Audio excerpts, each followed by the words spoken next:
Hello दोस्त, मैं Ritesh sir from are के research centre.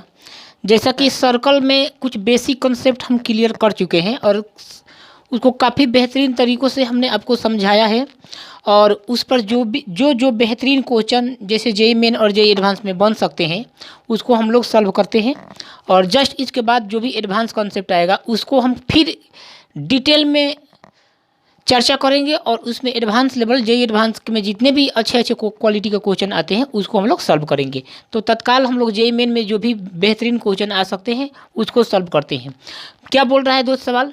Circle x square plus y square minus 10x plus 6y plus 33 बराबर 0 touch both coordinate axis. अच्छा बात है, कोई सर्कल है भैया, कोई सर्कल है, वो सर्कल इस प्रकार से है ना कि दोनों कोऑर्डिनेट एक्सिस को टच कर रहा है। अच्छा बात है, मैं बना दे रहा हूँ। दोनों कोऑर्डिनेट एक्सिस को क्या कर रहा है भैया? इस पॉइंट पर P पर और इस पॉइंट Q पर क्या कर रहा है? टच कर रहा है। Such that this small circle one circle caved between coordinate axis. एक सर्कल इस दो कोऑर्डिनेट एक्सिस के बीच में इस प्रकार से रखा जाता है कि उस दोनों नियामक अक्ष को तो टच कर ही रहा है, फिर भैया फिर इस बड़े बिगर सर्कल को भी क्या कर रहा है? टच कर रहा है। तो बोला है find the area of this circle. इस स्मॉल सर्कल का एरिया निकालना है। भैया मैं आपको बताया था कि अगर कोई दो नियामक एक्सिस हो उसमें n सर्कल रखा जाए, उसमें n सर्कल रखा जाए तो उसका रेडियस क्या होती है भैया? तो आप जानते हो कि r into 3 minus 2 under root 2r। अगर हमें इस बिगर सर्कल की रेडियस पता चल जाए तो सवाल चुटकी में सॉल्व हो जाएगा। तो आप जानते हो कि ये क्या हो सकता है भैया? x माइनस अल्फा का whole square plus y minus beta का होल स्क्वायर। यहाँ पर मैं देख लूँ 2gx 2g minus 2g, g का मान यहाँ पर 5 हो सकता है, 2fy, f का मान यहाँ पर क्या हो सकता है? 2 इंटू 3, मतलब f का मान 3 और g का मान माइनस में चला जाएगा भैया। ये क्या हो जाएगा? g का मान, f का मान मेरा कितना आ गया? 5, g का मान कितना आ गया? -3 आप जानते हो। और c का मान कितना आ गया भैया? c का जो वैल्यू आ गया मेरा 33 आ गया। आप जानते हो कि रेडियस का फार्मूला क्या होता है। तो यहाँ से मेरा कैपिटल आर क्या निकल कर आएगा भैया? G square plus F square 25 plus 9 G square plus F square minus C मतलब -33। ये कितना आ गया भैया? 1। और बिगर सर्कल का रेडियस कितना आ गया मेरे दोस्त? तो आप बोलोगे कि 1 आ गया। अगर 1 आ गया तो स्मॉलर सर्कल का रेडियस क्या होगा? r इंटू 3 माइनस 2 रूट 2, मतलब क्या हो जाएगा? 3 माइनस 2 अंडर रूट 2। अगर मेरे भैया हम दोनों तरफ पाई चिपका कर r स्क्वायर कर दें तो ये हो जाएगा वृत्त का क्षेत्रफल पाई आर स्क्वायर बराबर, इसमें भी मुझे पाई चिपकाना होगा, pi r square, pi r square. यही सवाल का उत्तर था। समझ गए क्या? तो अब लेंगे दोस्त क्वेश्चन नंबर 2। काफ़ी शानदार और बेहतरीन सवाल है। चलिए क्या बोल रहा है देखते हैं। If the extremities of diagonal of a rectangle are origin. अच्छा बात है। And 4 then locus of extremity of all the diagonal. If the, आप मुझे एक बात बताइए भैया, एक आयत है, ये क्या है भैया? एक आयत है। इसका जो विकर्ण का जो पहला पॉइंट दे दिया है यहाँ पर, ये डायगोनल है, ये डायगोनल। अगर मैं इसे मिला दूँ तो ये क्या मेरा बन जाएगा? डायगोनल है। अगर ये डायगोनल है भैया तो एगो 0 0 दिया है और एगो 4 4 दिया। अरे बोल दो सही सही, क्या मैं सही पढ़ा रहा हूँ आपको? कहीं हम अपने को तो नहीं पढ़ा रहे हैं? तो आप मुझे एक बात बताइए भैया, अब मैं देखता हूँ कि अर्धवृत्त में बना एंगल ही 90 डिग्री होता है। मुझे ये पता चल गया कि अर्धवृत्त में बना एंगल ही 90 डिग्री होता है। इसका मतलब जो होगा ना भैया, ये क्या होगा? एक सर्कल में होगा। आप बोलोगे कि जी सर आप सही बता रहे हो, ये एक सर्कल में होगा जहाँ पर ये क्या होगा? एक डायमीटर की तरह काम करेगा। ये डायमीटर है व्यास से। तो हमें तो पता चल गया भैया, हमें तो पता चल गया कि मुझे ऑर्डर एक्सट्रीमिटी मतलब ये डायमीटर का इक्वेशन ही तो पूछा है। तो आप मुझे एक बात बताइए, डायमीटर का इक्वेशन क्या होता है? x minus x1 into x minus x2 plus y minus y1 into y minus y2 is equal to 0। x minus x1 का मान 0 तो x इंटू x1 का मान 0 into x minus x1 into x minus x2, x minus x2 का मान 0 यानी ये भी x plus y minus y1 मतलब y minus 4 into y minus 4 बराबर 0। X square plus y minus 4 का whole square, y square plus 16 minus 8y बराबर 0 आ गया। अरे बोल दो, तो ये क्या आ जाएगा भैया, x square plus y square plus minus 8y plus 16 बराबर 0। X square plus y square minus 4 common ले सकते हैं क्या?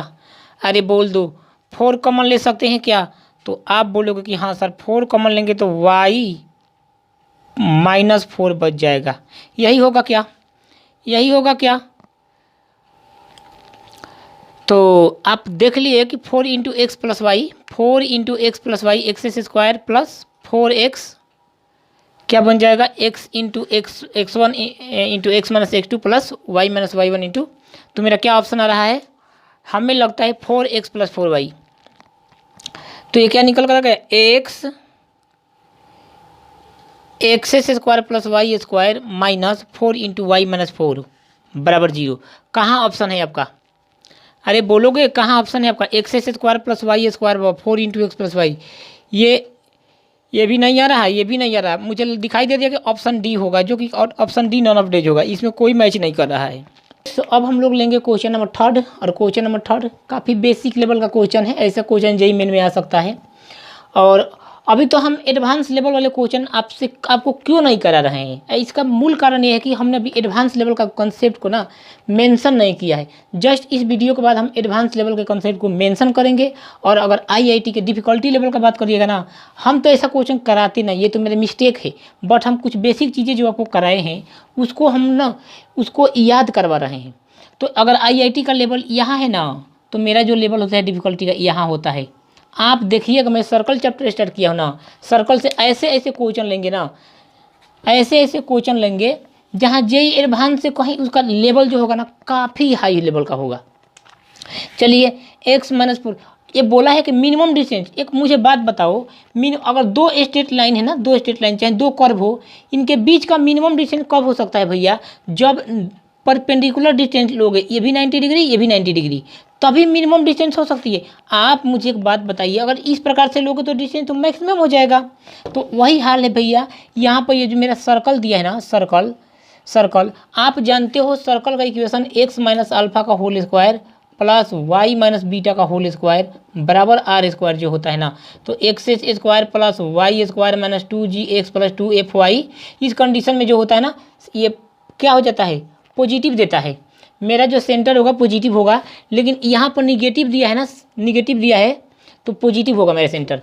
तो ये जो होगा मेरा भैया सेंटर ओ क्या हो जाएगा 5, ये क्या हो जाएगा y माइनस वाई वन, तभी तो प्लस में हुआ है, y माइनस बीटा, तो यहाँ पर पॉजिटिव आया है, यानी जो बीटा होगा माइनस में हो जाएगा। और इससे यहाँ पर एक स्ट्रेट लाइन रखा गया भैया, क्या रखा गया है, स्ट्रेट लाइन। वो स्ट्रेट लाइन है क्या, 5x प्लस 12y माइनस 4 बराबर 0 है। इनके बीच का मिनिमम डिस्टेंस क्या हो सकता है भैया? तो यहाँ से अगर मैं लंब डाल दूँ, यहाँ से मैं 90 डिग्री का लंब डाल दूँ तो ये मिनिमम डिस्टेंस होगी। लेकिन आपसे सेंटर और इस पॉइंट के बीच का डिस्टेंस नहीं पूछा है, ये पूछा है कि distance between the circle and the straight line. ये मान लीजिए ये पॉइंट क्यू है, तो रेडियस तो आपको पता चल गया कि 1 है। अरे देख लो यार, ये रेडियस 1 है। एक्स माइनस अल्फा का whole square plus y minus beta का होल स्क्वायर बराबर आर स्क्वायर। तो अगर मुझे पी ओ पी निकल जाए और ओ पी में से ये डिस्टेंस घटा दूँ तो मुझे पी क्यू निकल जाएगा, minimum distance between straight line and circle. चलिए भैया, तो क्या फार्मूला होता है इसका, 5 इंटू 5 प्लस 12 गुणे minus 3 minus 4 by under root 5 का स्क्वायर प्लस 12 का स्क्वायर 13। ये क्या आ गया भैया, 13 आ गया, 25 माइनस 36 माइनस 40। अरे बोल दो बाई 13, बोल दो, यही होगा क्या, 25 माइनस 40 बाई 13 आया तो कितना आया? आप बोलेगा सर ये माइनस 15 बटा 13 आ गया। मुझे एक बात बताइए भैया, क्या कभी डिस्टेंस माइनस में होता है? हम डिस्टेंस को माइनस में नहीं मानते। तो मेरा अगर मैं 15 बटा 13 से 15/13 तो मेरा ओपी आ गया भैया। अगर ये डिस्टेंस में घटा देना तो ये बच नहीं जाएगा क्या, यानी मैं बात करूँ तो पी क्यू का जो मेरा वैल्यू होगा भैया तो ओपी माइनस ओ क्यू, मतलब ओपी आए 15-13 में से अगर मैं 1 घटा दूँ तो आएगा कितना भैया 15 माइनस 13/13, मतलब 15 में से 13 गया 2/13। सवाल का उत्तर था ऑप्शन नंबर बी। दोस्त ये क्वेश्चन नंबर जो 4 है ना, काफ़ी तगड़ा सवाल है, देखने में स्मॉल है लेकिन काफ़ी तगड़ा सवाल है। जरा इसको सावधानी से करने की कोशिश करना, अन्यथा आपके लिए घातक साबित हो सकता है। बोल रहा है if A code of circle, suppose date मेरे भैया ये एक सर्कल है, if A code of a circle max equal intercept of length के, अच्छा बात है, on coordinate axis. Suppose date मेरे दोस्त अगर मैं मानता हूँ ये मेरा कोड है, ये मेरा क्या है कोड है, ये कोड है तो ये जो कोड है ना भैया वाई एक्स कोड क्या है, कोड हाँ इक्वल इंटरसेप्ट, ये कोई स्ट्रेट लाइन है, ये कोई स्ट्रेट लाइन है, जो इंटरसेप्ट काट रहा है ना वो इक्वल इंटरसेप्ट काट रहा है। वाई एक्सिस और एक्स एक्सिस पर जो सी काट रहा है, यहाँ पर सी मतलब के काट रहा है वो इक्वल है। तो इस कंडीशन में आप जानते हो भैया कि y बराबर x हो जाएगा। तो आप जानते हो इक्वेशन ऑफ क्या आपसे काटा क्या है। तो अगर मैं यहाँ से इस प्रकार से बात करूँ तो x इंटरसेप्ट और y इंटरसेप्ट क्या हो गया मेरा भैया, अरे बोल दो हाँ, बराबर हो गया, बराबर क्या हो गया, ये 90 तो कभी बन ही नहीं सकता है, इस प्रकार से बनेगा मतलब इक्वल इंटरसेप्ट में जाएगा, इक्वल इंटरसेप्ट। अगर ये 90 बनता तो ये क्या हो जाता, डायमीटर हो जाता। समझ गया क्या, इक्वल इंटरसेप्ट काटा है तो y बराबर x, और ये के काटा है, यहाँ पर भी के काटा है, तो आप जानते हो y बराबर mx प्लस सी, यानी x प्लस सी। यहाँ पर m का मान क्या हो जाएगा दोस्त, tan थीटा बराबर y/x, यानी k/k 1 हो जाएगा। समझ गया क्या, ये मेरा इक्वेशन नंबर 1 आ गया। आप जानते हो भैया कि ये इक्वेशन जो मेरा हो गया x माइनस वाई माइनस के बराबर क्या हो गया, 0 आ गया। अरे बोल दो हाँ, x माइनस वाई प्लस के बराबर 0। अगर मैं बात करूँ इस इक्वेशन से, तो इस इक्वेशन की मैं बात करूँ तो ये बोला है कि अगर ये सर्कल है, ये कोड है, तो सेंटर से, ये सेंटर जो है ना, सेंटर से जो हम लोग लेंथ खींचेंगे ना मूल बिंदु से, तो ये रेडियस से जो होगी ना, ये रेडियस से क्या होगी, स्मॉल होगी। यानी मैं ये बोल सकता हूँ कि इसकी रेडियस क्या होगी भैया, तो आप बोलोगे कि सर इसकी रेडियस तो देखना पड़ेगा क्या होगा। तो बताइए, पहले इस मूल बिंदु से खींचे गए, मूल बिंदु का क्या है, x माइनस अल्फा का whole square plus y minus beta का 0 है। मूल बिंदु से खींचे गए लंब की लंबाई, यहाँ पे क्या डायमीटर क्या होगा, मूल बिंदु से खींचे गए लंब की लंबाई क्या होगी भैया, तो आप बोलोगे कि ये 0 हो जाएगा, यानी मोड ऑफ k/√2 जो है ना भैया वो हमेशा इक्वल होगा, 12 होगा, माने जो रेडियस से क्या होगा, छोटा ही होगा। अरे बोल दो हाँ, तो रेडियस कितना होगा भैया, 2√2 हो जाएगा, यानी मोड ऑफ k जो होगा भैया इक्वल टू 2×2 = 4। यही सवाल का उत्तर था ऑप्शन नंबर ए।